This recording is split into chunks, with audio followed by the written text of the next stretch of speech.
Disney movies and chick flicks, they've put us in a weird position. They've distorted our reality because we forget they're actually fiction. Because in marriage, we either get better or bitter, either joy or remorses. What we're doing isn't working. Just look at the rate of divorces. So how's your marriage? I mean, come on, let's be honest. Marriage seems to some more like a prison than the paradise they were promised. We thought marriage was supposed to fulfill us and make us happy, not lonely. But the truth is, God's first priority is making you holy. You say, no one told me. It feels so odd that dating feels like a vacation while marriage feels like a job.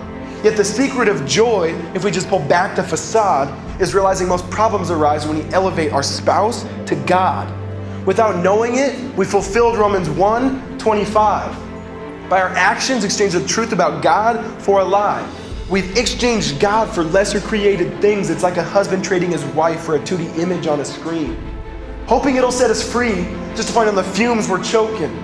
Because if your marriage rests on anything but Jesus, it's resting in something broken.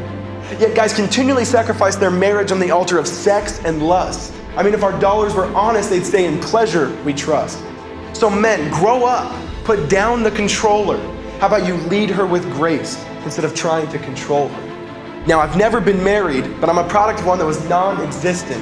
So don't tell me I don't understand the pain. Don't tell me I don't get it. So for the singles, become friends first before you ever become lovers. Pursue Jesus as your foundation before you get under the covers. Because believe me, a strong friendship before marriage will make a good marriage after. Marriage isn't just sex, it's conversation and laughter. I mean, some spouses barely even like each other, and the marriage seems like a dead end. You might share a checkbook and a house, but are you actually friends? I mean, if marriage isn't a commitment, then what's the point of the vows we say? Till death do us part really means until the feelings go away. Like, I'll stay with him, but only until it gets tough and my love shifts. But I say, imagine if a parent took that perspective with their kids.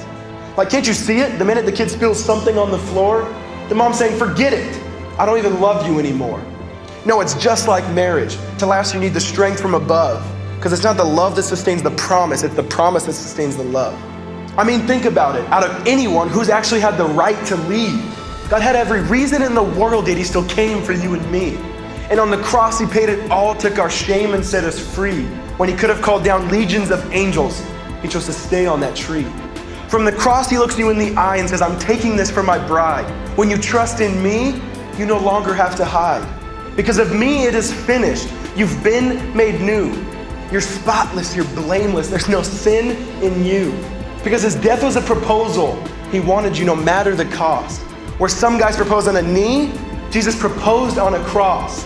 So read Ephesians 5, whether husband or wife. Wife, honor your husband. Husbands, give up your life.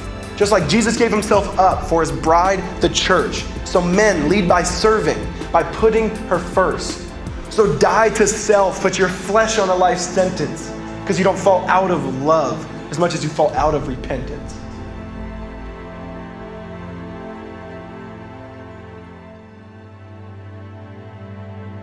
So this poem essentially arose from one book, and it was by my pastor, Mark Driscoll, entitled Real Marriage. Now the book highlights and looks at marriage in a different light than most conferences and books do. It's real, it's gritty, and it's extremely honest. And so I want to push you guys to that resource in hopes that you'd be encouraged, in hopes that your marriage or your future marriage would be encouraged by Jesus and by the book. And also check out the website, marshill.com/real-marriage. And then also they're doing a book tour and a conference where they'll be having a sermon by Pastor Mark, a question and answer, and a great time to just highlight and look at the depths of what a marriage is and what it should be.